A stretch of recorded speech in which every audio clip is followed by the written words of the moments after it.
Hello dear student, SSC class में आपका स्वागत है। आज हम आपको पढ़ाएंगे प्रतिलोम परासरण। ठीक है, इसको बोलते हैं हम क्या, रिवर्स ऑस्मोसिस। तो हमने कल पढ़ा था, पिछले वीडियो में पढ़ा था हमने, परासरणीय क्रिया क्या होती है। परासरणीय क्रिया में विलायक का प्रवाह कम सांद्रता से अधिक सांद्रता की ओर होता है। तो विलायक हमेशा विलयन की ओर प्रवाहित होता है। तो यदि परासरणीय क्रिया में विलयन के ऊपर बाहर से दाब लगा दिया जाए, वह दाब कितना हो, परासरण के दाब से अधिक हो। तो हमने बताया था आपको कि जो आयतपारगम झिल्ली है, इसमें महीन महीन छेद होते हैं, इसमें से होकर विलायक के अणु विलयन से शुद्ध विलायक की ओर गति करने लगेंगे।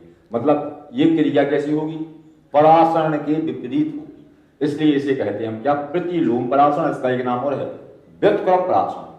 तो जब किसी विलयन पर परासरण से अधिक दाब या परासरण से अधिक बाह्य दाब लगा दिया जाता है, तो प्लाज्मा झिल्ली में से होकर विलायक के अणु विलयन से शुद्ध विलायक की ओर गमन करने लगते हैं। अब देखना, ये इस क्रिया के द्वारा क्या करते हैं, जैसे समुद्री जल है तो समुद्री जल को शुद्ध किया जाता है इस विधि द्वारा। ठीक है, आपने सुने होंगे ऐसे देश जिन देशों के पास शुद्ध पानी नहीं होता, जैसे अरब कंट्री है, मुस्लिम कंट्री है, उन कंट्री के पास शुद्ध पानी नहीं है। तो आप वो बहुत ज्यादा टेक्निकल माइंड वाले हैं, तो वो क्या कहते हैं, समुद्री किनारे पे क्या लगा देते हैं, प्लांट लगा देते हैं। तो ऐसा एक प्लांट बना होता है, एक हिस्से में भर देते हैं समुद्री जल, जिसमें क्या घुले हुए हैं, लवण।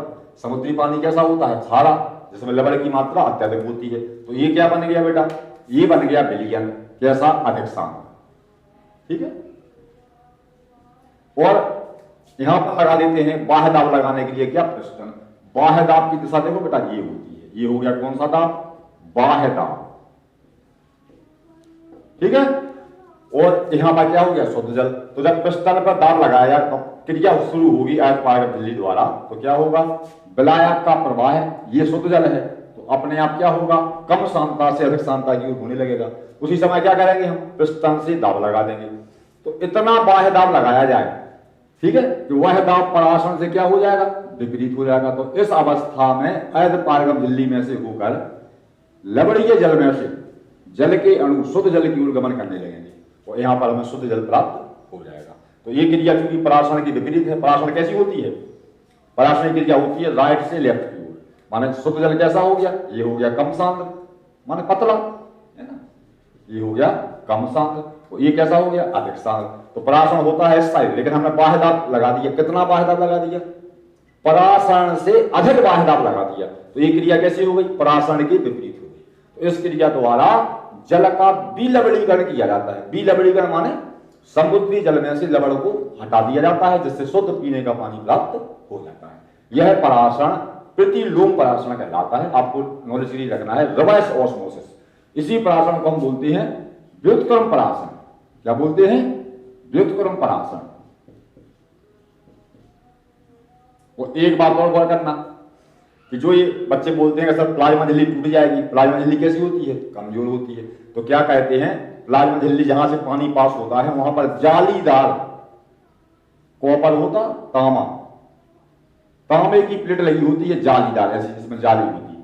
वो इसके ऊपर प्लाज्मा झिल्ली इस प्रकार से लपेट दी जाती है, ताकि पूरा प्रेशर प्लाज्मा झिल्ली पर ना पड़े।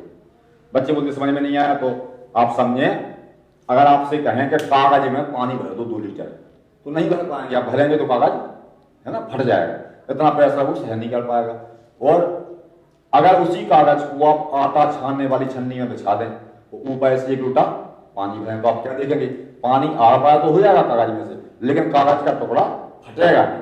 क्यों नहीं फटेगा, क्योंकि जो जाली है, छन्नी की जाली है, वो जाली उसका प्रेशर सह लेगी। तो यहां पर क्या कहते हैं, कॉपर की एक जाली लगा देते हैं, तांबे की, उस जाली के ऊपर लगा देते हैं क्या, प्लाज्मा झिल्ली। प्लाज्मा झिल्ली के रूप में होता है क्या, कॉपर फेरोसाइनाइड की झिल्ली, जो प्रयोगशाला में बनाई जाती है। ठीक है, इसमें बकरी के मूत्राशय की झिल्ली ले सकती है, क्योंकि इतनी बड़ी झिल्ली नहीं होती है बकरी के मूत्राशय की, प्रयोगशाला में बनाई जाती है। तो इस प्रक्रम के द्वारा जल का विलवणीकरण किया जाता है।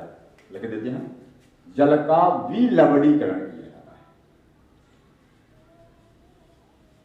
माने समुद्री जल में से लवण को हटा दिया जाता है। तो सीधी सीधी सी परिभाषा है कि यदि परासरण की क्रिया में विलयन पर इतना अधिक बाह्य दाब लगा दिया जाए, है ना, कि विलायक के अणु विलयन से शुद्ध विलायक की ओर, शुद्ध जल की ओर प्रवाहित होने लगे, है ना। तो यह क्रिया क्या कहलाती है?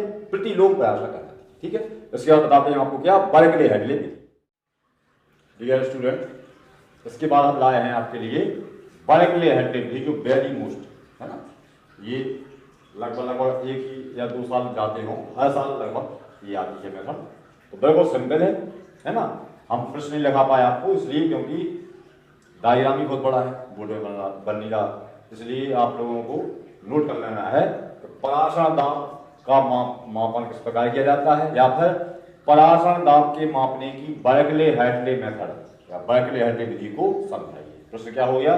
पराशर दाब नापने की बर्कले हेडले विधि का वर्णन कीजिए। हेडले की विधि है, रोजर की विधि है, कई विधियां हैं पराशर दाब नापने की, लेकिन आपकी कक्षा 12 की किताब में सबसे बेस्ट मेथड है बर्कले हेडले मेथड, और ये अन्य विधियों की तुलना में काफी सही परिणाम देती है और कम समय में इसके द्वारा परिणाम प्राप्त हो जाते हैं, और परिणाम में अशुद्धि होने के चांस में बहुत कम होते हैं। ठीक है, तो आपको शुरू कराते हैं, समझाते हैं, आप समझना अच्छी तरह से। तो इसमें 2 नलियां होती हैं, कई किताबों में लिखा होता है नलियां कांच की होती हैं, लेकिन वास्तव में नलियां धातु की होती है ना, क्योंकि कांच की नलियों पर आपको प्रयोग करने में मुश्किल होती है। 2 धातु की नलियां होती हैं। कैसी होती हैं बेटा? ये नलियां होती हैं कोसेंट्रिक,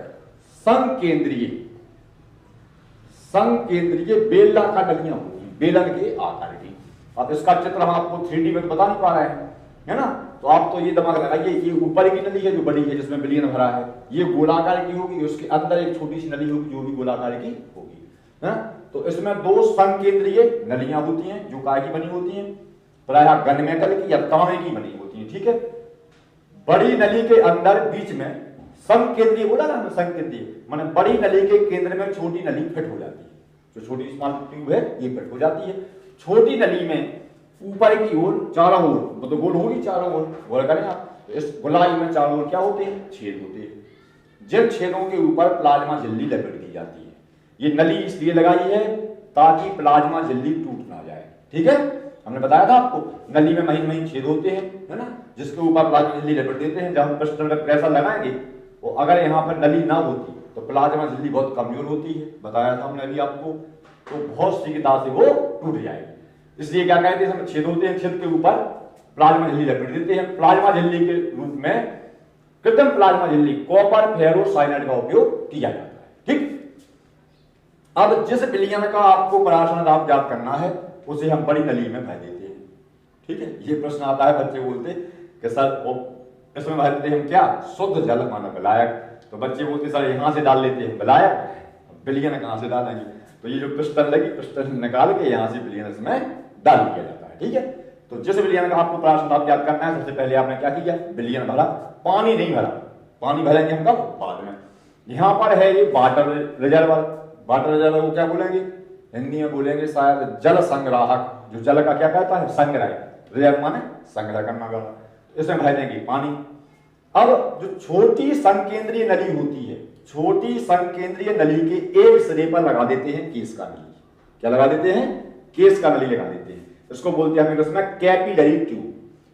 अब बेटा कई बच्चे इसको केस का को कोस का लिख देते हैं, हमने देखे हैं कॉपी चेक करने में। तो आपको ध्यान देना है केस का नली। केस का नली माना केस कितनी पतली होती है, आप समझ रहे हैं? जो बाल होते हैं ना अपने, जैसे डॉक्टर की नीडल होती है उतनी पतली होती है। माने अगर इसमें 2 ml भी पानी भर दें तो लगभग 1-1.5 फुट में भर जाएगा पानी, इतनी लंबी नली में भर जाएगा। 2, 3, 4 बूंद पानी भरेंगे तो भी ऊंचाई काफी हो जाती है। तो ये काफी पतली होती है। तो जब डायग्राम आप बनाएंगे तो इस नली को आप पतली बनाएंगे। बोले ही रहे हैं वो केस का नली, केस कितनी यानी बाल कितनी पतली नली। दूसरी ओर लगा देते हैं हम एक वाटर रिजर्वर। अब देखो जब हमें विलयन का पराशर दाब ज्ञात करना होता है तो वाटर रिजर्वर का जो नोब है उस नोब को खोल देते हैं। खोल देते हैं तो पानी सीधा अंदर की नली में भरना शुरू हो जाता है और नली में भरते हुए केस का नली के ऊपर तक पहुंच जाता है। यहाँ का लेवल और यहाँ का लेवल समान आ जाता है, समझ रहे हैं? और जहां से समान आएगा ये क्रिया बहुत जल्दी करनी है, इसमें टाइम नहीं लगाना। क्यों? क्योंकि जहां से इसमें पानी भरेगा यहां भरी है, प्लाज्मा झिल्ली लगी है, तो विलायक का प्रवाह है विलयन की ओर होने लगेगा, नीचे की ओर होने लगेगा। बच्चे बोलते सर नीचे की ओर क्या? देखो बेटा समझो, ये 3D में डायग्राम है। तो ये डायग्राम कैसा है? अंदर की नली कैसी है, गोलाकार है, तो पानी चारों दिशाओं में, है ना, ऊपर नीचे अगल बगल में चारों दिशाओं से निकलना शुरू होगा, लेकिन अंत में प्रेशर कहां जाएगा, प्रेशर ऊपर पिस्टन पे जाएगा। ठीक है, तो यहां से जल विलयन की ओर जाना शुरू हो जाएगा। अब बेटा बताओ, विलायक जल कैसा है, कम सांद्र, विलयन कैसा है, अधिक सांद्र, जिस विलयन का हम पराशर दाब ज्ञात कर रहे हैं। तो यहां से जब विलयन की ओर पानी जाएगा तो केस का, अब यहां तो आपने लूप बंद कर दिया है, बिल्कुल बंद है, तो यहां तो पानी आ नहीं रहा है, तो क्या होगा, धीरे धीरे केस का नली में से जल का स्तर नीचे आना शुरू हो जाएगा। तो हम सोचेंगे कि शुरू कर देंगे, समझ जाएंगे कि पराशर क्रिया प्रारंभ हो गई है। अब इसमें टाइम क्यों नहीं लगाना, तो टाइम इसलिए नहीं लगाना क्योंकि अगर आपने टाइम लगाया, पानी खोल लिया, पानी यहां तक आया, केस का नली बहुत पतली है, तो पानी बहुत तेजी से नीचे जाना शुरू हो जाएगा, और जब पानी नीचे जाएगा तो पानी क्या में जाएगा, विलयन में जाएगा, जिससे विलयन कैसा होने लगेगा, पतला होना शुरू हो जाएगा। तो आप जिस विलयन की सांद्रता ज्ञात कर रहे थे, फिर आपको उस विलयन की सांद्रता ज्ञात नहीं होगी, क्योंकि विलयन पतला हो जाएगा, उसमें पानी ज्यादा मात्रा में प्रवेश कर जाएगा। इसीलिए इसके बगल में क्या लगाइए, कैपिलरी। ये बात क्या समझाएं हम आपको, जैसे 1 लीटर पानी में 10 ग्राम हमने शक्कर घोली, शुगर घोली, इस विलयन का आपसे कहा जाए पराशर दाब ज्ञात करो। तो आपने क्या गलती की, वाटर रिजर्वर का नोब खोला, पानी कैपिलरी में भरा, ठीक है, तो आप बैठ गए, प्रयोग को नहीं किया, तो क्या हुआ, जो कैपिलरी का पानी है धीरे धीरे नीचे आएगा, और विलायक में से जो अंदर की नली है, इसका जल विलयन में जाना शुरू हो जाएगा, जिससे विलयन का आयतन बढ़ना, वॉल्यूम बढ़ना शुरू हो जाएगा, तो वॉल्यूम इंक्रीज हो जाएगा। 1 लीटर में 10 ग्राम शक्कर है, वो अगर ज्यादा पानी चला गया तो फिर 1.1 लीटर, थोड़ा बहुत चाहे वॉल्यूम बढ़े तो 1.1 लीटर में फिर कितना हो जाएगा, 10 ग्राम हो जाएगा। तो क्या होगा, विलयन का कंसंट्रेशन बिगड़ जाएगा, विलयन का सांद्रण बिगड़ जाएगा, है ना। तो हमें ये ध्यान करना है कि जैसे ही आप वाटर रिजर्वर का नोब खोलें, वो कैपिलरी में पानी ऊपर जाए, उसी टाइम पर जस्ट यहां पर नोब बंद करेंगे और ऊपर से पिस्टन पे हाथ से दाब लगाना शुरू करेंगे। हमें क्या नापना है, हमें नापना है पराशर दाब। तो पराशर दाब नापना सिंपल कार्य तो है नहीं, किस दाब से विलायक के अणु विलयन में जा रहा है हमें क्या मालूम। तो हमने आपको कल भी बताया था, पिछले वीडियो में बताया था कि यदि विलायक जिस दाब से विलयन की ओर जा रहा है, उतना ही दाब आप ऊपर से लगाना शुरू कर दें और विलायक का विलयन में जाना बंद हो जाए, तो वह बाह्य दाब क्या कहलाएगा, पराशर दाब के बराबर होगा। हमने कल बताया था आपको, जैसे आपका ये हाथ है 20 न्यूटन का फोर्स लगा रहा है, ये वाला हाथ भी कितना लगा रहा है, 20 न्यूटन का, तो दोनों बल कैसे हैं, एक दूसरे के विपरीत। हम दोनों बलों को यदि लगाएं तो बीच में विस्थापन होगा क्या, नहीं होगा। तो पराशर दाब नापना तो कठिन है, लेकिन हाँ बाह्य दाब लगा देंगे हम इतना जितने पर पराशर क्रिया रुक जाए। तो जो लगाया गया बाह्य दाब है उसे क्या कहेंगे, पराशर दाब कहेंगे। समझ में आ रहा होगा आपको। तो जहां से आप वाटर रिजर्वर खोलेंगे वो केस का नली में जल का स्तर ऊपर जाएगा और फिर आप पिस्टन पे हाथ रख लेंगे तो आप देखेंगे कि केस का नली में जल का स्तर नीचे जाना शुरू हो जाएगा, क्योंकि विलायक के अणु विलयन में जाना शुरू हो जाएंगे। उसी समय हम पिस्टन से बाह्य दाब लगाना शुरू करेंगे। अब देखो बेटा, बाह्य दाब लग रहा है देखो ऊपर से नीचे, और पराशर दाब लग रहा है विलायक से विलयन की ओर, और बाह्य दाब लग रहा है विलयन से विलायक की ओर। तो जहां से पिस्टन पर दाब लगाएंगे, हल्का सा दाब लगाएंगे, फिर देखेंगे केस का नली में जल का स्तर नीचे आ रहा है क्या, हाँ आ रहा है, तो थोड़ा सा दाब और बढ़ाएंगे, फिर भी आ रहा है तो थोड़ा सा दाब और बढ़ाएंगे। एक ऐसी कंडीशन आ जाएगी कि केस का नली में जल का स्तर नीचे जाना बंद हो जाएगा। सपोज दैट यहां तक पानी आ गया, अब केस का नली इतनी खाली हो गई, अब इसके बाद और खाली नहीं हुई, देखो यहां तक आ गया, तो आपने दाब लगाना शुरू किया। अब पानी नीचे नहीं जा रहा, जब पानी नीचे नहीं जा रहा इसका मतलब है कि जल के अणु विलयन में प्रवेश नहीं कर रहे हैं, पराशर क्रिया क्या हो गई है, रुक गई है। उसी समय पिस्टन पर उतना दाब लगा के दाब मापी में हम पाठ्यांक नोट कर लेते हैं। माना कि दाब मापी में पाठ्यांक निकला अपना 10 वायुमंडल, कितना निकला, 10 वायुमंडल, तो हम मान लेंगे कि हमने बाहरी प्रेशर कितना लगाया, 10 वायुमंडल, और पराशर दाब कितना लगा रहा था, 10 वायुमंडल, क्योंकि वह बाह्य दाब जिस दाब पर पराशर क्रिया रुक जाती है क्या कहलाता है, पराशर दाब कहलाता है। इस आधार पर हम क्या कहते हैं, शीघ्रता के साथ पराशर दाब ज्ञात कर लेते हैं। अगर आप लोग चाहें तो इसका स्क्रीनशॉट ले सकते हैं, है ना, डायग्राम का। टाइम है काफी अभी,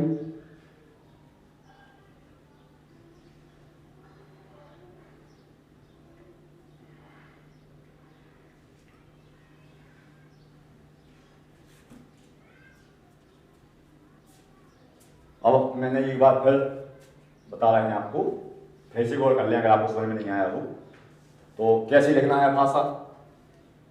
बार्कले हैटली, तो ये दोनों वैज्ञानिक अलग अलग थे, है ना। उन्होंने बहुत वर्क किया और दूसरे वैज्ञानिक को हेड लगा के काम किया, ऐसी ऐसे समझ लो। इसलिए को बोलेंगे हम बार्कले, और हेड लगा के काम किया तो हैटली। तो बहुत ज्यादा इंपॉर्टेंट मेथड है, आपसे बोल रहे हैं, हद से ज्यादा इस चैप्टर की। उन्हें इन वैज्ञानिकों का नाम बार्कले एवं हैटली, तो उनके नाम पर बार्कले हैटली विधि कहती है, ठीक है। इस विधि के लाभ भी बहुत इंपॉर्टेंट है, कई बार पूछे गए हैं कि बार्कले हैटली विधि के क्या लाभ है, तो हम वो आपको लाभ दिखा देते हैं। अगर समझ में आ जाएगा आपको तो लाभ कोई दिक्कत नहीं है ना। तो आप इस जो डायग्राम है, इस डायग्राम को भाषा के रूप में आप उतार सकते हैं, कोई प्रॉब्लम नहीं है। तो भाषा के रूप में कैसे लिखेंगे कि बार्कले हैटली विधि पराशर दाब ज्ञात करने की सबसे उत्तम विधि है। इस विधि में तो धातु की संकेंद्रीय कोसेंट्रिक नलियां होती हैं। संकेंद्रीय शब्द का मतलब हुआ कि एक गोलाकार की होगी, बीच में खोखली होगी, तो ये गोलाकार की, ये बड़ी वाली है ना, ये पूरी नली एक ही है, आपको दो दिखाई होंगी, ये पूरी गोलाकार में है, तो 3D डायग्राम तो बना नहीं। वो एक छोटी नली जो बड़ी नली के बीच में सेंटर में फिट हो जाती है, इसलिए हम इसे क्या बोलते हैं, कोसेंट्रिक, समकेंद्रीय, माने केंद्र में फिट हो जाती है। छोटी नली में महीन छेद होते हैं जिनके ऊपर प्लाज्मा झिल्ली के रूप में कॉपर फेरोसाइड को लपेट दिया जाता है, ठीक है। छोटी नली के एक सिरे पर केस का नली, जो भाषा बोल रहा है इसी प्रकार से लेना है। छोटी नली के एक सिरे पर केस का नली तथा दूसरे सिरे पर वाटर रिजर्वर या जल संग्राहक लगा दिया जाता है, ठीक है। अब क्या कहते हैं, बड़ी नली के ऊपरी सिरे पर एक दाब मापी तथा एक पिस्टन लगा देते हैं। पिस्टन जानते ही हैं आप, बादल बताया था हमने, दाब मापी, दाब के लिए। अब क्या कहते हैं, वाटर रिजर्वर में जल भर देते हैं और बड़ी नली में जिस विलयन का पराशर दाब ज्ञात करना होता है उस विलयन को भर दिया जाता है, ठीक है। वाटर रिजर्वर का लोग खोलते हैं, गौर करना, तो यहां से पानी सीधा छोटी नली में आता है। छोटी नली जब पूरी भर जाएगी तब पानी केस का नली में जाना शुरू होगा। केस का नली, केस कितनी माने बाल कितनी पतली होती है, थोड़ा भी पानी उसमें चला गया तो ऊंचाई उसकी ज्यादा हो जाती है, ध्यान करना, ये पतला ही बनाना, ठीक है। पराशरी क्रिया प्रारंभ होती है। अब हम इस नोब को जब पूरी भर जाएगी यहां तो इस नोब को फिर से बंद कर देंगे ताकि और पानी नीचे ना आ पाए। अब पराशरी क्रिया प्रारंभ होती है। जब पराशरी क्रिया प्रारंभ होगी तो देखो बेटा, इस साइड से तो पानी आ नहीं सकता क्योंकि नोब बंद है ना। इस साइड से पानी नीचे उतरना शुरू होगा, क्यों, क्योंकि विलायक में से जल के अणु विलयन हो जाना शुरू हो जाएंगे। तो केस का नली में धीरे धीरे जल का स्तर नीचे आना शुरू हो जाएगा, तो हम समझ जाएंगे कि पराशर की क्रिया प्रारंभ हो गई है। उसी समय हम पिस्टन पर हाथ से बाहर दाब लगाना शुरू करेंगे और धीरे धीरे धीरे धीरे इतना दाब बढ़ा देंगे कि कैपिलरी ट्यूब में या केस का नली में जल का स्तर नीचे जाना क्या हो जाए, बंद हो जाए। जब जल का स्तर नीचे जाना बंद हो जाएगा, मान लो यहां बंद हो गया, तो हम समझ जाएंगे कि विलायक के अणु विलयन में नहीं जा रहे हैं। तो क्यों नहीं जा रहे हैं, क्योंकि आपने बाहर से बाह्य दाब लगाया, तो लगाया गया हुआ है बाह्य दाब पराशर दाब के बराबर होगा, क्योंकि यदि दो दाब बराबर होंगे है ना तो विस्थापन नहीं होगा, बताया हमने आपको। तो उतना ही आपने ऊपर से क्या किया, दाब लगाया, तो पराशरी क्रिया रुक गई। ठीक उसी समय आपने दाब मापी, जिसे बोलते हैं प्रेशर गेज, है ना। प्रेशर गेज में से आप दाब का क्या करेंगे, पाठ्यांक को कॉपी पे नोट कर लेंगे। लगाया गया बाह्य दाब ही क्या है, पराशर दाब। आप लोगों को समझ में आ गया होगा, आशा है ना, इसमें कोई दिक्कत नहीं है। आप चाहें तो बुक से भाषा पढ़ लें, है ना, भाषा में सिंपल है। इस पे आप दाब लगाएं, दाब लगाने से क्या होगा कि बाह्य दाब लगेगा जिससे विलायक के अणु विलयन में जाना बंद हो जाएंगे। लगाया गया वह दाब किसके दाब के बराबर हो जाएगा, पराशर दाब के बराबर हो जाएगा। तो लगाया गया वह बाह्य दाब क्या कहलाता है, पराशर दाब कहलाता है। पिछले वीडियो में बताया है हमने, पराशर दाब क्या है, किसी विलयन पर लगाया गया वह दाब जिससे पराशरी क्रिया रुक जाए। और पराशरी क्रिया कब रुकेगी, जब विलायक के अणु विलयन की हो जाना बंद हो जाएंगे, तो इसे क्या कहते हैं, पराशर दाब कहते हैं। अब है इस विधि के लाभ, ठीक है। तो लाभ, तीन लाभ हैं, ये बहुत इंपॉर्टेंट है, कई बार आते हैं, हम बोर्ड में लिखे दे रहे हैं, ठीक है। तो पहला लाभ तो ये है कि इसके द्वारा जो परिणाम है ना, जैसे आपने कहा 10 वायु मंडल परिणाम लगा, रेड निकला, तो इस विधि के द्वारा परिणाम शीघ्र प्राप्त होती है, शीघ्र प्राप्त होती है। क्यों शीघ्र प्राप्त होते हैं कि पराशरी क्रिया शुरू ही नहीं हो पाती, उसी टाइम पे आप पिस्टन लगाना शुरू होगी, जहां से नीचे जाना शुरू होगा पानी, उसी टाइम पे आप पिस्टन पे दाब लगा देंगे, तो पराशरी क्रिया में ज्यादा टाइम नहीं लगेगा, शीघ्रता से परिणाम प्राप्त हो जाएंगे, है ना। एक हुआ है। दूसरा, परिणाम शुद्ध प्राप्त होते हैं, परिणाम कैसे प्राप्त होते हैं? शुद्ध प्राप्त होते हैं, वो कम समय में प्राप्त हो जाते हैं। ठीक है। तीसरा है आपका शुद्ध प्राप्त होते हैं, माने इसमें विलयन का सामर्थ्य नहीं बिगड़ता है ना, जो विलयन है उसका सामर्थ्य, क्योंकि ज्यादा मात्रा में जल नहीं जा पाता। तो एक ही दो बूंद जहां से पानी जाएगा तो कैपिलरी में 10-12 सेंटीमीटर पानी नीचे उतर आएगा, है ना। तो हम जल्दी समझ जाएंगे एक प्राकृतिक क्रिया शुरू हो गई। जबकि अन्य विधियों में ऐसा नहीं है। अन्य विधियों में किस का नली नहीं लगी होती, मोटी नली लगी होती, तो ज्यादा पानी विलयन में चला हो जाता, तो जिससे सांद्रता बढ़ जाती। 1 लीटर में 10 ग्राम शक्कर थी, पर 1 लीटर में अगर 1 ml भी पानी एक्स्ट्रा बढ़ गया तो सांद्रण बढ़ गया। आप इस विलयन की सांद्रता ज्ञात कर रहे थे, जिसमें 1 लीटर में 10 ग्राम शक्कर है, फिर आपको इस विलयन की सांद्रता ज्ञात होगी जिसके 1.1 लीटर पानी में 10 ग्राम शक्कर है, तो सांद्रण बिगड़ जाएगा। तो तीसरा है सांद्रण बिगड़ने का भय नहीं रहता, या सांद्रण नहीं बिगड़ता, किसका? विलयन का।